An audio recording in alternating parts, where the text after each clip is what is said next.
Good morning, everyone. Welcome to Playable Worlds and a stream about Stars Reach. Today we have a developer interview, one in a series we've been doing on Thursdays. This one is with Thomas, but I've got some help with me this time. You can see Leric and you can't see Lemonous, but how many of you join us in the Discords? Because if you do, you probably have seen some of these names. There are moderators. So you can see Lemonous and Leric Dax in there. And then sometimes you'll see Thomas, although he plays a much bigger role than a moderator. You'll hear about that in a minute. Let me give them each a chance to introduce themselves. Thomas, you go first. All right. So hello, everybody. My name is Thomas Marcon. I'm from Italy. And I work here at Stars Reach as a community manager. And I also help in the background with, videos, music, as you probably heard before. I'm not stealing Kurt's job, by the way. Just a disclaimer. I don't want him to wait me outside the house. But yeah, mainly content and community, sometimes marketing. Yay. All right, Leric, you're up. Hey everybody, my name is Logan Kirkland. Most of you know me as Leric Dax, and I'm a moderator on Stars Reach. I work a lot in our Discord, and it's great helping all of you out and building our community. And in many of the last streams that you've watched, it's been Leric playing the game in the background that you've been watching the whole time. So That's me. Just had to throw that in there also.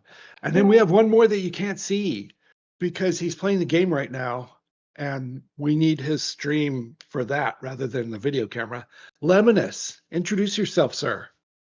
Yes, hi, I'm Lemonous. I'm also a moderator on the Discord, hanging around there in the background mostly. Currently trying to revive another player in-game, but it's not quite working in this build, unfortunately, still. Oh no, they're buried in the sand, that's why. That's a problem. Yes. In any case, I'm from Norway, Europe, and I think one of 2 European moderators. Yeah. Well, I know where Norway is. I used to live in Iceland, so I have a good view of it. That was a little bit of humor as I lift up my EVE Online cup. Yeah, and I'm Carneros, but I forgot to mention that part early. I'm the marketing director. And thank you all for joining us. Today, we're mostly interviewing Thomas, but we have help from Lemonous and Leric to do that. 50-50, please. Yeah, he's our next one in our legion. Oh, yeah, I see the, before we jump into that, I see where you are. You're on the desert planet. And I can... Yeah. Zaraxa. Zaraxa. Okay, you're putting down a campsite or a homestead. Big brain move. What are you doing? Yes. Tell us what you're doing, Lemonous. Yeah, so to prepare for this, or last stream, yesterday, in the Kickstarter stream, we were running around on this very planet, and a meteor fell here. And the 3 of us, Avi and Leric and I, tried to dig it out, but it was buried by the sand dune here, which is, oh dear, that's the horror. If that comes to you in the game, go somewhere else. That thing is dangerous. Or get some friends. At least if you're solo, yeah. So we failed at digging it out yesterday because of this enormous sand dune. So what I wanted to try today is to actually do it properly by shoring up the sand dune with instaformer blocks. Okay, time out a second. There are a couple things people might be missing about this. One is, from time to time, there are these mass events that happen. They're random. We don't know when they're going to happen or what will be, or et cetera. And one of the possibilities is a large meteor could come out of the sky and crash on your planet. And that happened yesterday during the stream. But since this is the sand dunes area of a desert planet, And the physics model of the game says that a heavier object that lands in sand will sink down into it, just like it would in water. The fact that the meteorite is generally composed of valuable elements and ores that you would want to mine if you could, has combined into a situation where the people want to dig into the sand to get to the thing to mine it out. But every time they dig, the sand flows in because of the physics model. So they need to do something to shore up their dig to leave space. Yeah, Right? so I That's the can, context. if I Go dig for it. here, you see it makes a little dimple, but it very quickly fills up again as sand flows down from up here. It's amazing. It's really something for sure.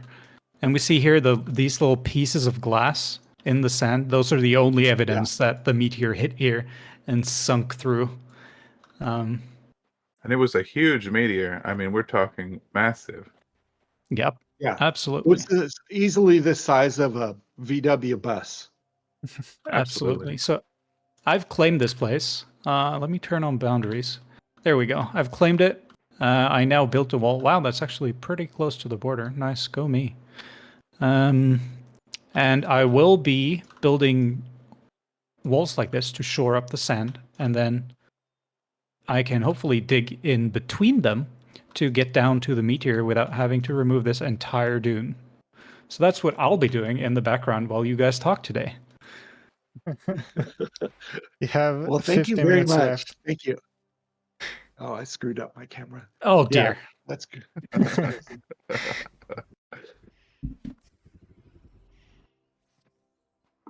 All right. Okay. So, Thomas, Oh, no. is this your first job in the games industry? No. No. I worked No. for several projects, always Unity projects before. Yeah. Hard to remember all of Is them, that what, but yeah. I can give it a try. Oracle Falls, which was a mobile phone game, tower defense, if I'm not wrong. Mhm. A lot of time passed. 1-Bit Adventure, which is still out, as a content producer there. And the developer is an ex-member of my YouTube crew, because we had a crew back in the days as YouTubers. Oh. And Okay. And one of the last projects that I worked on was, Earth 2, which was a metaverse project. Always as community manager, senior marketing, content producer, and a little bit of development in Unity, mainly building cities or working with avatars. Nice. What did you Very cool. go to school for? So I studied engineering. Then I Nice. decided to quit and I went into languages, so completely opposite direction. Languages, cultures, and marketing. And Nice. now I'm here, doing a mix between Nice. engineering and community. Nice. I did Chinese history, so I can relate to a little bit of that. Yeah. Yeah. But back then, China had a shorter history. Just kidding. Yeah. But back then, you couldn't study game development, so that wasn't an option. Cool. So what kind of games do you like to play?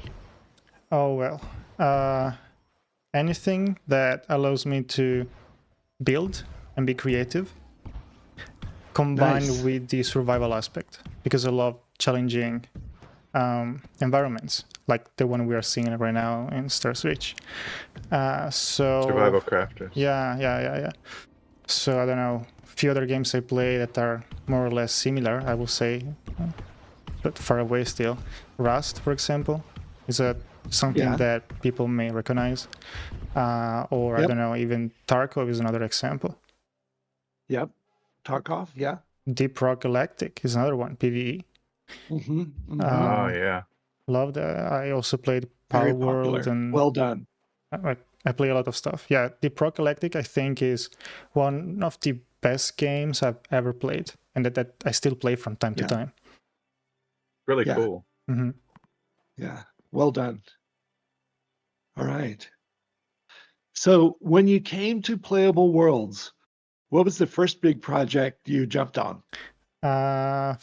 Fixing Discord, improving Discord. Actually, let's not say fixing. I mean, some stuff we're still. It was a whole remodel. Yeah. We were Yeah. preparing for the Kickstarter launch, right? So we had to polish everything, combine two Discord servers, because before we had a tester Discord was called, and we had to migrate everyone from that old and unique private Discord to the official one. Yeah. Well, we had it separate at first because of NDAs. Yeah. We wanted people to have a place to talk without breaking their NDA on the game. Mhm. And we actually thought we would use that Discord for one test and then throw it away and make a better testing Discord. But that didn't happen. We ended up using it for months. And but once the NDA was gone, there was no reason to No. have two Discords. And Mhm. yeah, thank you. That made a huge It was a difference. huge project. It was so Mhm. impressive, Thomas's work. I mean, it was amazing. Thank you, but also thanks to the moderators, because I needed their help. Jumping into They a did a project lot. that is already running is quite hard to align with everything and everybody in a week and a half, because basically that was the time frame that we had back in the days. But if you are active in the Discord and you think of things that could be improved, feel free to post a suggestion somewhere, and absolutely. it'll get seen by Thomas, and he'll consider it. Keep that in mind. Thank you, Cichlid, who says our Discord is a good time. I think so too. Thank you. And you see a bunch of our devs spend time in there every day. Raf goes in there and answers questions. Avi reads them and sometimes pokes people on Slack to tell them to go look at something. And sometimes we take really good comments or really funny ones, and we go post them to the company Slack for others to see. Yeah. So thank you for what you guys post in there. It's appreciated. All right, nice. So and I also saw that you made some how-to videos that got posted to our YouTube account. Tell us about the how-to series. What are you going for on this? So those were not really how-tos. Although we are planning how-tos. Those were interviews with Ralph, maybe you refer to those. Okay, so yeah, but I also heard mention of how-to videos. Yeah. So yeah, those videos with Ralph are basically videos that we use to explain the backstory of Stars Reach, while at the same time we try to answer to community questions. Sometimes we manage to do that, some other times not really that well. That's why I take the comments from the below the videos, and I use them as a way to create content for the next video. Now we still have to record a new video, but Ralph was at the event, GDC, so we did not have the time to film anything, but hopefully something new will come out soon. And yeah, we are planning how-tos once probably, I don't know, the UI gets a little bit of a rework. Not sure when we will start doing that, but yeah, that's a plan, so that we can introduce new players to the game. Yeah. For the most part, I think our testers don't realize that one of our bottlenecks at the moment for production is creating user interface. That the method we are using right now is rough, and there's one gal pulling her hair out working on this stuff who would like much better tools, and we're going to refactor that system and make it much easier to make UI going forward. So that's a big deal, and that will change the look of stuff. So it's a good idea to wait a little bit, because pretty soon this visual presentation will look really dated to us, and we'll want to go with the new stuff. Yay, excellent. And a little bird told me you also have really good videos and visual skills, that you know how to film things and Mhm. videography and stuff. Yeah. Talk about that for a second. Oh, okay. Uh, where do I start? I started my first. Well, no. Let me rephrase that. Let me think. Uh, You don't have to think. Just no, tell no, us no. I'm whatever. thinking because I don't remember the age, but I remember when I was really young. When first YouTube came out, I started making videos with my dad camera and little stories, but I was like 11 years old, probably. I don't remember. Yeah. And from that point, I started creating more videos for Minecraft servers, actual trailers. And I was using Oh, Pinnacle Studio. Maximum resolution supported was 480p, like super HD, right? Then I started playing other games, indie games such as Robocraft. Not everyone knows about that game. It's a game based on building your robots. That's why I was also studying engineering. So everything physics based, Unity with Havoc engine, and you were able to build your own robot and go fighting against other players. And there I started my YouTube careers, being a real YouTuber for that game company. And I started using Vegas 11 or 14, I don't remember. And then I continued making videos even after my YouTube career ended. I started making vlogs, how-tos for other game companies or production companies. And one of my latest big success is the trailer for Earth 2, the game company I worked for previously, reaching, I think, more than 1 million views within a very short period of time. That was a combination nice. between a marketing strategy of flash effects that not so many use, and a good music from 2A, a music company, production company that also worked with League of Legends. So yeah, I love to make videos. I love also to play with effects, not like crazy effects. I always use Vegas, not Adobe, because I find Adobe tools very slow, in my opinion. You can do the same thing with every program. It's not that big of a deal. And yeah, did I answer the question? Because I'm been talking for too Although long. I want to jump over to a different thing for just a second.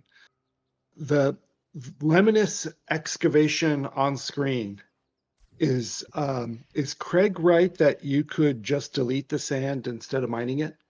Yes, he is, of course. Craig is a tester, and he has done this many times before with the Instaformer tool inside of my homestead like this. I can switch to the delete mode and press tab to go to floor mode. You see it in the bottom here. And if Okay. I do that, I can also Yeah, delete show us. terrain. Yeah. And So I Let's see what it can looks like. delete a layer like this. There we go. And it deletes a little bit because that was the top layer. I can do it again here.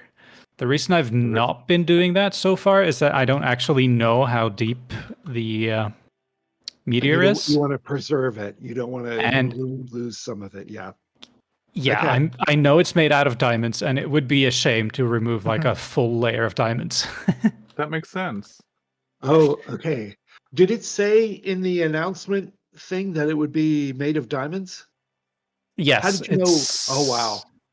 It said that It was Probably yes. Yeah. I believe a comet or an asteroid was passing by and being mined, and shards fell Oh. off. Mm-hmm. And it mentioned that it was made of diamond. I'm pretty sure. Okay. All right. It was very small in the screen during the live stream while we were running, so I couldn't see exactly what it said. Yeah. Very interesting. Yeah, preserve it. I agree. But it's good to hear, that tip from Craig. Thank you, Craig. And hi, Redbeard Fled. Good morning, sir. Yeah. And yeah, if you dig down deep enough, you often or always, I'm not sure, hit lava eventually. Yeah. Yes. Good to see you. Yeah, we're interviewing Thomas today, but we're getting distracted occasionally by this cool excavation happening on screen. And then while we're going around doing some of this stuff, let's ask the moderators a couple questions Yep, too. I was going What do to. you guys Let's- do? What do you guys do to help out? I mean, they see you around in Discord and in chat here, Twitch chat and stuff. Tell them a little bit about Well, it. it's a lot more than just moderation. Part of my philosophy is that by building a good community environment, it sort of moderates itself. So we're always answering questions, making people feel welcomed, providing them with, information or access to the correct people. And it's great. It's a great opportunity to just make Stars Reach better. Lemonous? Yeah, no, I completely agree. The sim seems to be having a hiccup right now, so I can just stop and talk. That's nice. Okay. Very convenient. Very convenient. Good timing. Yeah, no, what we do is a lot of like Leric said, we have a really nice community, so there's not a lot of actual moderation to be done, like almost nothing, because people are very very nice and helpful in the Discord and elsewhere. So most of what we do is actually answer questions and help people out with whatever they need, other than moderation. Most of the people are nice, but every now and then one shows up that is clearly a bad egg. And you guys seem to notice them in moments. I And am known for being very fast. Lemonous is too, and we deal with those situations, immediately. I get to see some things behind the scenes sometimes. There's like a log file thing that moderators and devs can see. Thomas can see them too. And sometimes we look at these people you guys find, and my jaw drops as I look at they came in here like that and did that. Uh, Wow! Thank you for you getting rid do of them. you do see some wild stuff every now and then. You really do. Yeah, yeah, and you should never Google whatever it is that you don't know on their profiles. No, bad idea. Some things you rather would not know. Yeah. One day I'll join But with a yeah, fake account just to test them, being an absolute geez. toxic of a member. Yeah, sometimes some people think that the game is about, going into a community and being toxic to see how they react. Hmm. Yeah. It's not as satisfying and fun as it sounds. But we'll jump back in again. So, what are some of your upcoming projects, Thomas? What are you interested in trying next or achieving next, for example? Here, Um, Stars Reach, yeah. Playable Worlds. So first off, as we already discussed, Twitch partner, because we really need that, right? Without that partner thing, we cannot multi-stream because we are locked out from the Amazon encoders. It's I mean, simple and complex at the same time discussion, but we need that verification if you want to multi-stream, even on TikTok and around. Next, I guess, will be to create community events, hopefully with rewards or something like that, right? Even around guilds, because I think that those deserve some sort of highlight. Like, there should be more guilds around. And I'm not seeing enough. Yeah. I'm used to call them clans. I am old-fashioned way, maybe. Clans. Okay. But yeah, guilds. And then who knows? Maybe there is something that I cannot say yet. So I'll stop here for now. Oh, you've got some tricks up your sleeve. Yeah, right here, but I cannot show. Nice. I was close to show it, but no. All right. Well, yeah. Don't get in trouble. Yeah, we have a new series of of guild spotlights that we were trying to do every Wednesday. We did one last Wednesday, and it was here. I'm going to type the URL in chat. It was a look at GUNC, the Galactic Union of Natural Conservation. Conversation too, but conservation. Our first major guild. Yeah, they're. We have. We're trying to put them every time in the spotlight part of the website. Yesterday we had the finale for Kickstarter, and things went freaking crazy at the office, and people are running all around trying to get things from early in the morning until late in the night. Actually, it was super busy, and not really for public consumption, but we have a board of directors meeting today too. So that requires prep. And so there was a lot going on. And we had two things that didn't get posted yet. One was this week's Guild Spotlight. We'll surprise you with it today. It'll go up. And then secondly, the last, we had another stretch goal that didn't go up on defensive shield upgrades. And that went out in a Kickstarter update, but the dev blog did not get posted up yet. Actually, let me click on this. Probably we fixed that. We published I that. think it was posted. There was an issue. It with is up, it but was. I don't think we've Yeah, they can shared it refresh, yet. but yeah. Yep. Page Yep. I refresh. see it now. I'm gonna.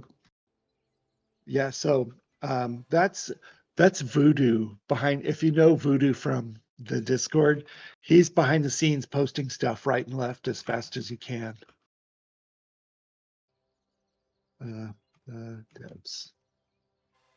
Yeah, go to that link and you'll. Oh yeah, or directly there, Leric. Thank you. You're welcome. All right. Multitasking. Leric's faster than I am. Okay.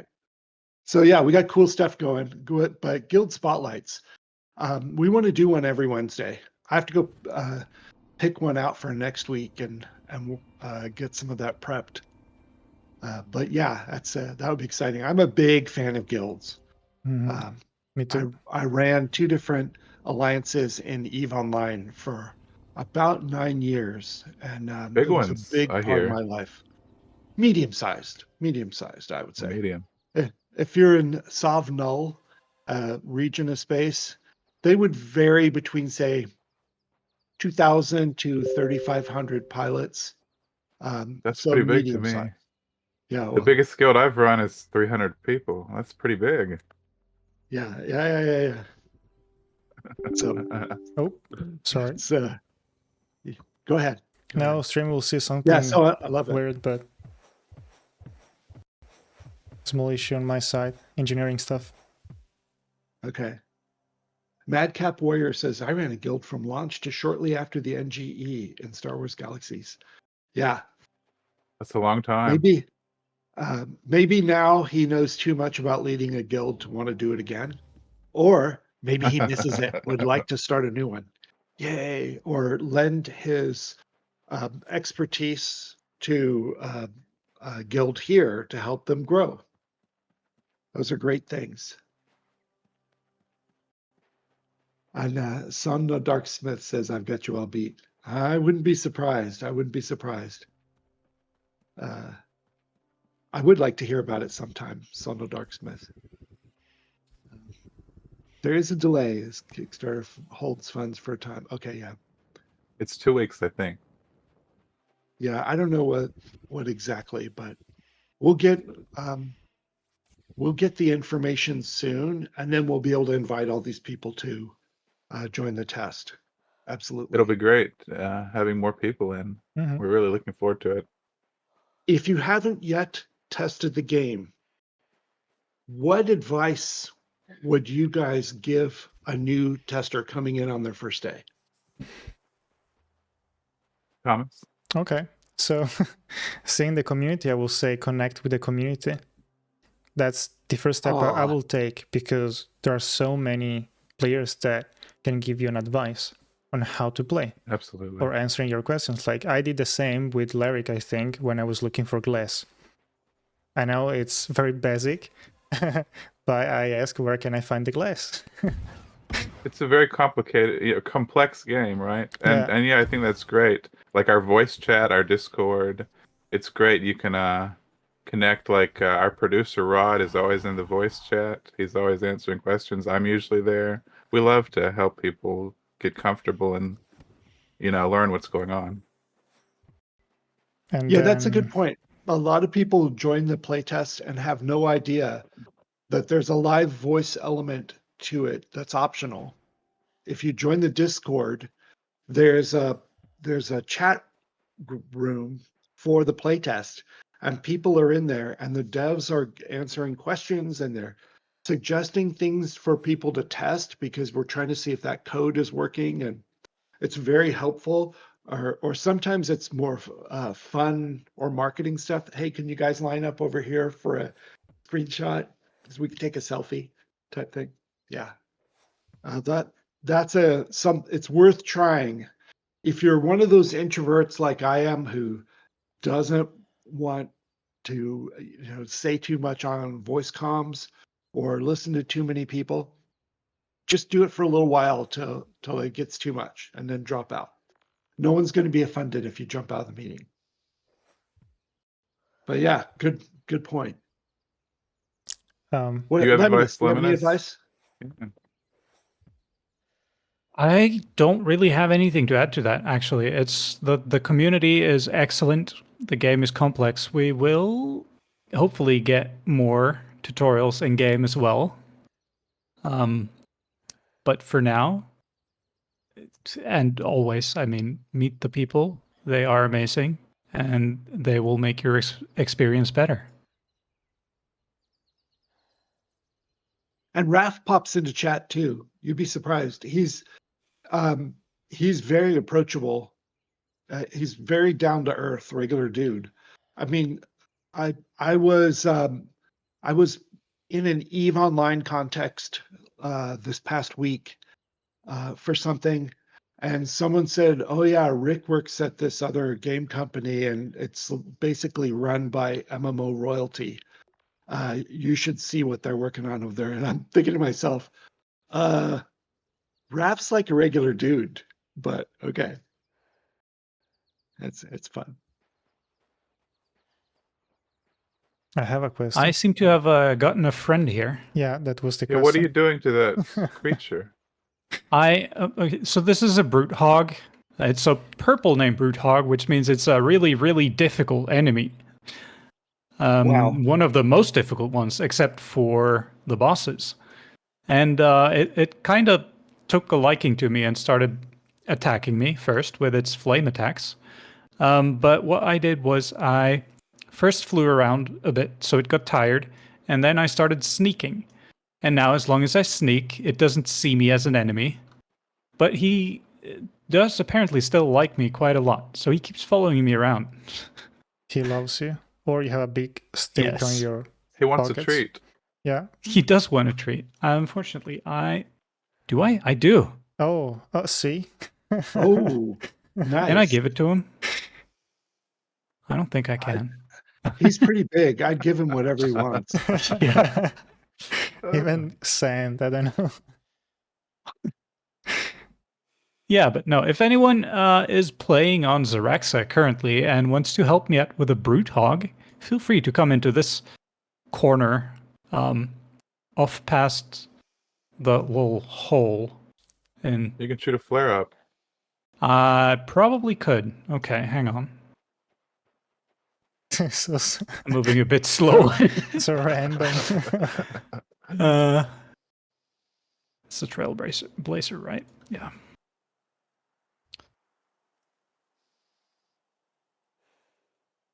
We are all Oh, waiting no. for you. Okay. I have to stand up to equip a weapon. Let's see how this works. All right. Let's see what he As long does. as I don't move. Wait, is this the wrong? It's the wrong tool, isn't it? I haven't actually done this in the specific Trailblazer's thing. right. You should have it. You should have flare unlocked automatically.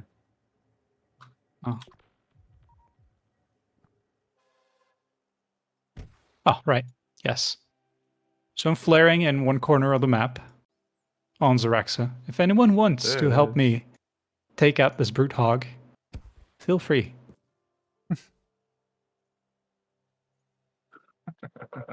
Oh, there we go.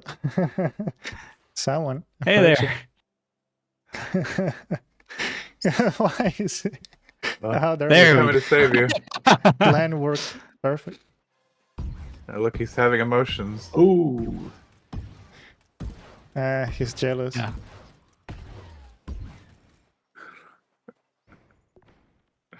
I'm gonna swap to a different weapon because we can do that in here when he's not looking at me.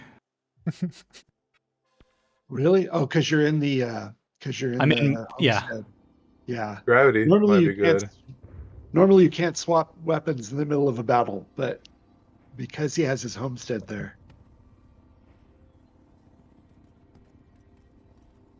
What are you doing now? What's the gravity gun do? Yeah, so this is the gravity gun. It shoots a ray, which is really cool. It also has two abilities. One black hole bomb, which is an ability once I get my power back.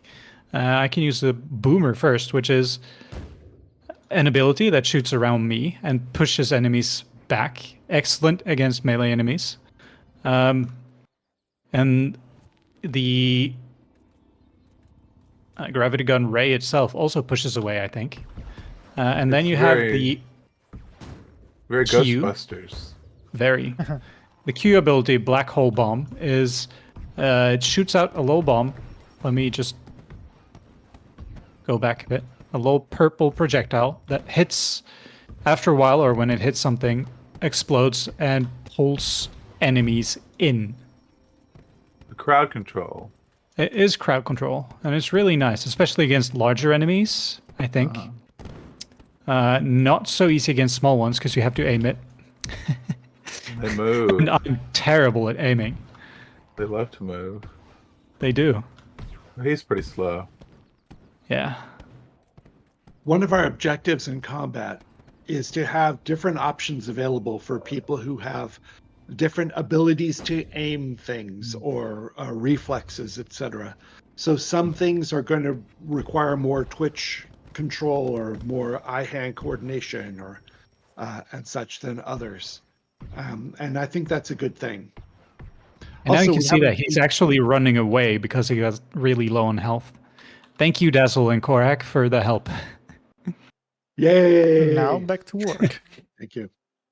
And you guys haven't seen the melee yet. Avi's still working on that, but he's excited about it. He's got a lot of work to do though before the melee comes out. Okay, yay! All right. So let's see where we are now. You were talking to us about some upcoming projects, Twitch partner, and some other things.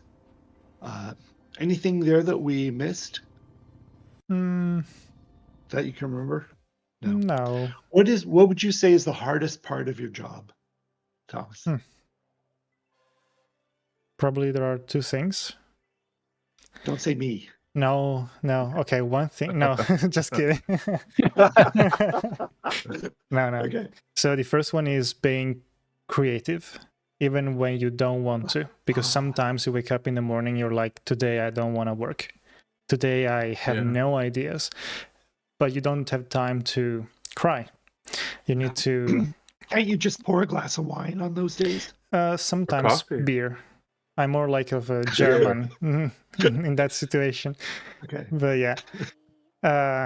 So yeah, that is one hard thing. And the second one is dealing with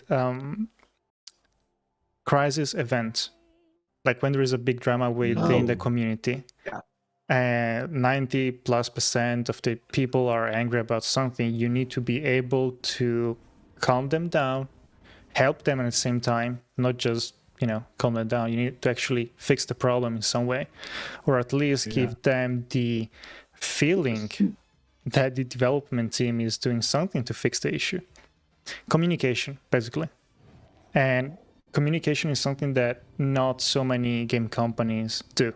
Probably this is the first ever game company I work for that actually listened to community feedback.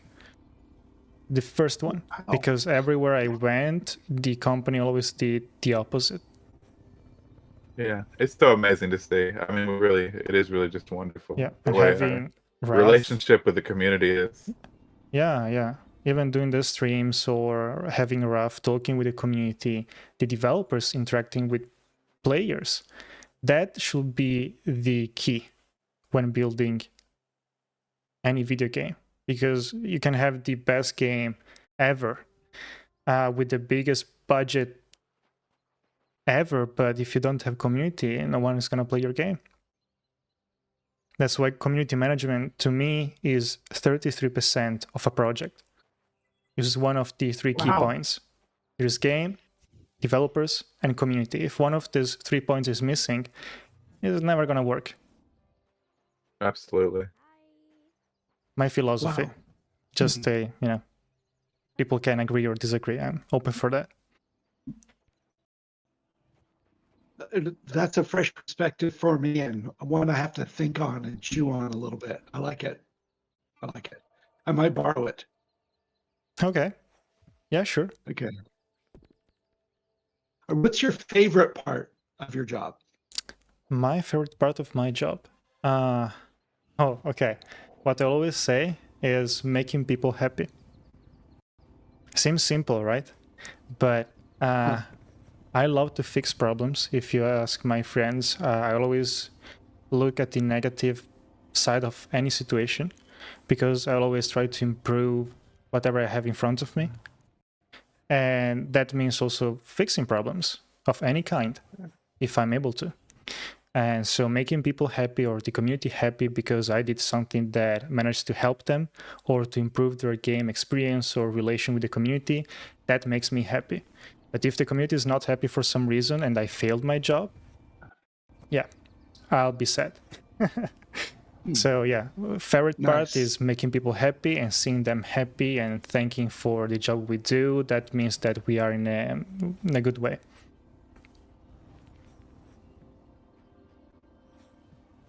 Any thoughts, Logan? Or are you paying attention to the chat at the moment? You stupid Thomas. This is. Could you restate the question, please? Yeah, I was answering. No. I just asked him what his favorite part of his job was. My favorite is it's definitely just working with their community. Like, it is really of all the community sort of management type stuff and moderation type stuff that I've done in my life, it really is just an exceptional community. You know, Playable Worlds is great. Our players are great, and it's just a wonderful, place to be able to make people feel welcomed. I love it.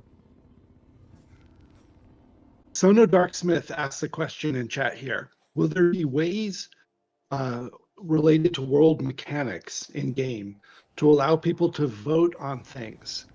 And I think I might be the best person to answer that question here at the moment. So why don't I jump in on this for a second? So yeah, imagine for a moment, and this first I want to start with this design exists on paper, but has not been presented to the players yet in a version for them to test, to give us feedback.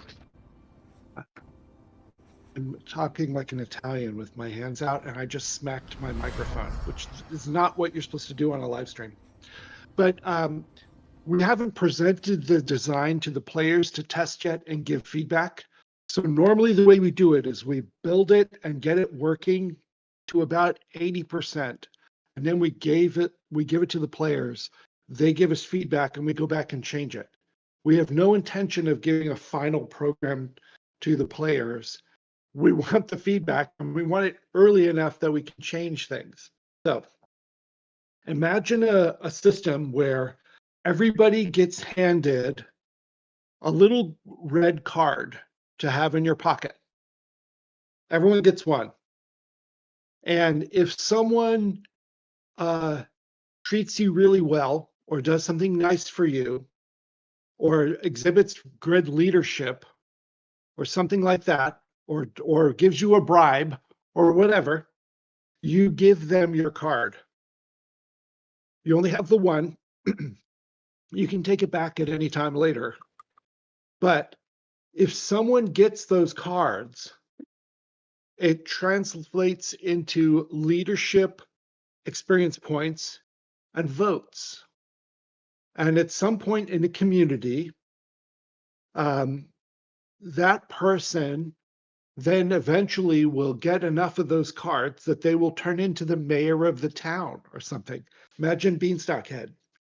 You know, that they will end up getting enough of those cards that they get to be the leader of the thing, or depending on how big it is.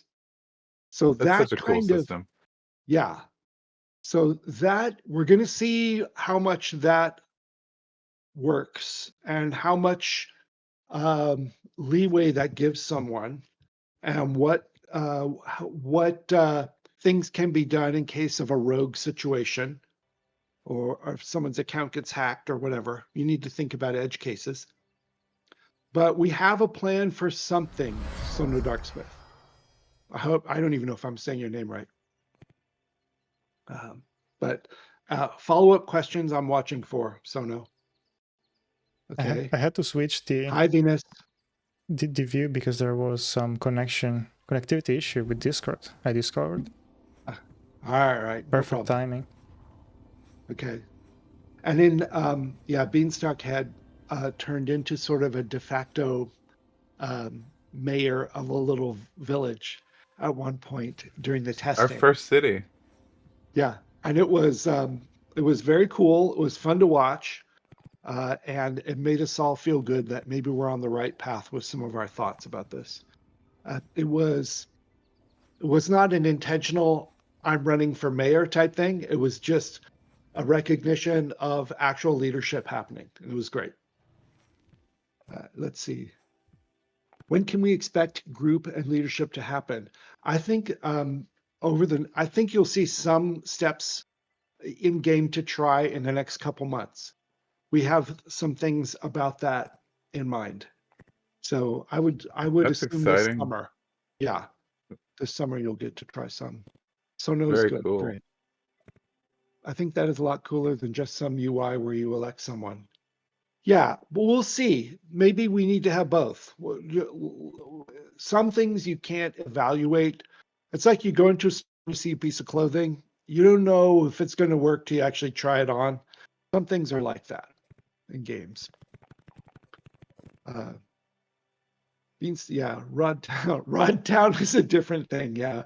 Okay. Yeah, it was fun. Cowboy Much Town more was recent. a fun build. Yes. Mosh Pet is right. The Cowboy Town was a really fun thing too. Yeah. We should actually, I don't know if I should say this, but we took some of your screenshots of the Cowboy Town with us to GDC last week in San Francisco.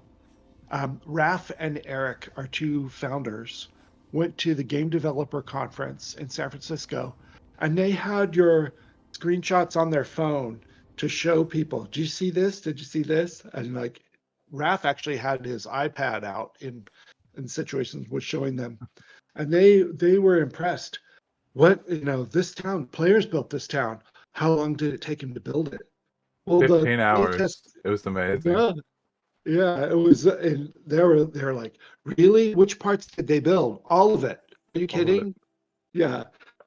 Really? It was very fun. It was a lot of fun. El Mundo de Hades. Oh dear. We need to get you somewhere else, sir. But you're kind of lost. Not sure what to do. Where are you? We'll try to help you in chat if you like. But okay, we got a few more minutes before Thomas and I have to go show up for the morning stand-up meeting, because we have to work on this game. We still have work to do. A lot, actually. We have a lot to get done. But okay, Thomas. Yeah. Let's switch back to IRL for a moment, to real life. If you were talking to a young person today who said, I want to go to work in the games industry, what, other than the fact that they're crazy and you'd have to tell them that, what advice would you give them?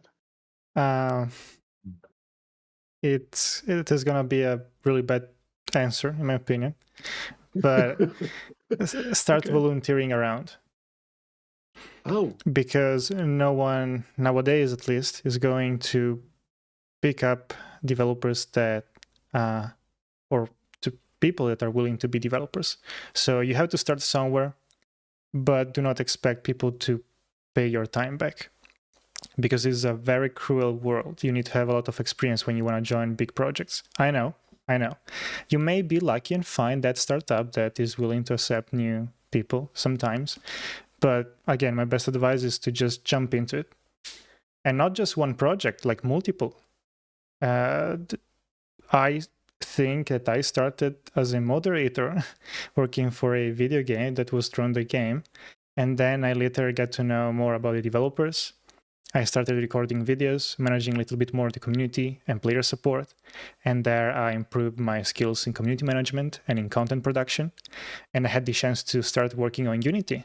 2017 was Unity 2018 version. And then I kept on going and going with more projects and so on. And every new project I face, I try to add a new skill. But that's part of my behavior, the way I approach things. I always want to add something new, else I'll get bored. well, luckily this industry changes so much that you can't do the same thing every year without learning and growing. It's Correct. just impossible. So yeah. Diamond. Jeez. Oh, Sorry. You got diamond? I need to switch. I'll try if Discord allows me, because today it's a mess with the connection. I'll try. Good luck. Good luck. Yeah.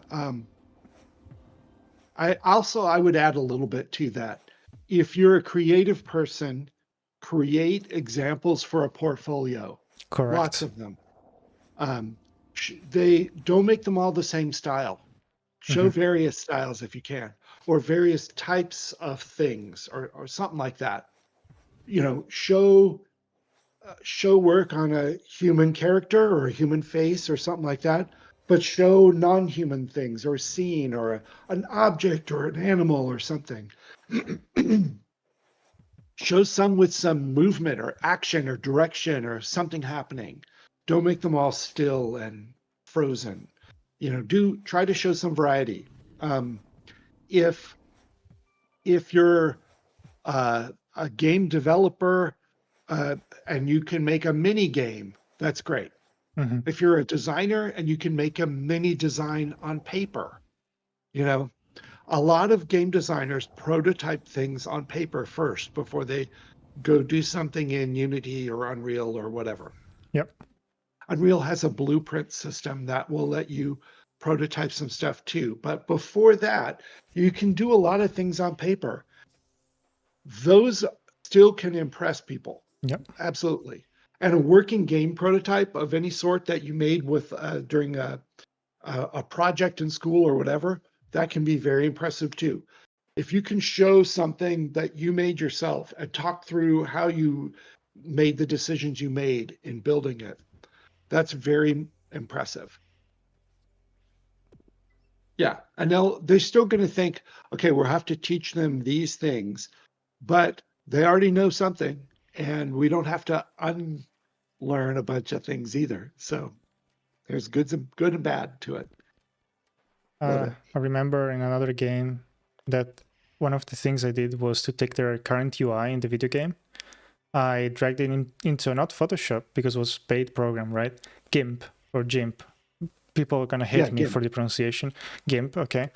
And I modified. I modified that UI following my design, adding some more elements or modifying the current ones. And the company took that as a feedback and actually modified some stuff from that design. So I was like, I did that for fun. I sent them an email. I was like, yeah, they're never going to reply to me. But no, actually they did. So that's also a point where you can start. We take advice on stuff too all the time. Very much so.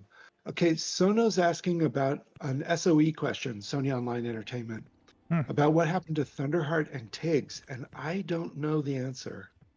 Pigs is But Leric over the knew that- community. Yeah, the community manager over on Boundless. I don't know about Thunderheart.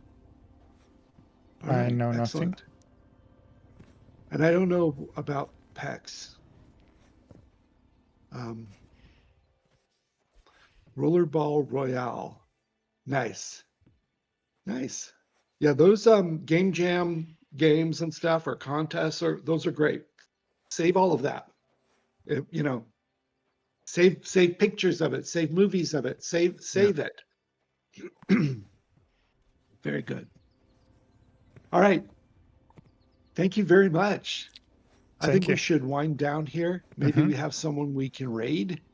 Oh, Who's let me check. Wait. let's Okay. take a peek and see who's out there. And thank you to Lemonous. Thank you to Logan / Leric Dax. Thank you, Thomas. It's fun to get a chance to see some of the guys behind the scenes that you interact with often every day, even if you don't know it. They're doing things for you and behind the scenes. And it's good to have them come out in front of the camera from time to time and be recognized. And so you realize that you're not talking to some monolithic, faceless company somewhere. You know, this is not McDonald's. Well, even McDonald's, you see some faces, but this is not one of those companies where, you know, you have no idea who these people are. You actually have met half of us now. Yeah. And next week you'll meet another. So thank you very much. And little parenthesis: the music you heard at the beginning, the intro, is not what should be in Stars Reach. Sorry. That is something that I did very quick. It's not even that good. I'll be completely honest with that. Is not good. Absolutely. You're saying you made it. Yeah, I made it, but it's not good. I mean, to have better music, you need expensive plugins. So yeah, I use free plugins to do that. It's not really the best of the best. So no, that won't be in Stars Reach again. Madcap, yes, if you come to the launch party, you will meet some of us. Absolutely. I don't know if Thomas is going to come all the way over from Italy. Maybe. If you want me, I mean. I will be there. I'm organizing the party, so this will be fun. I am planning to be there. I look forward to seeing all of you. All right. I'd also like to say thank you to all of the community members who came over and helped me out. It's only thanks to everyone who helped me kill the bosses, and also Beanstalkhead and Madcap here who helped me dig out the rest now at the end, that we actually got down to this meteor, which was lying on top of the bedrock here, or the chert, I mean, under the sand, completely under the sand. It sank all the way. Yeah, so you can see the diamond here between the sand and the chert. Yeah. Lovely times. We did make it in the end. Thank you, both of you. Yay. Thanks for coming, everyone.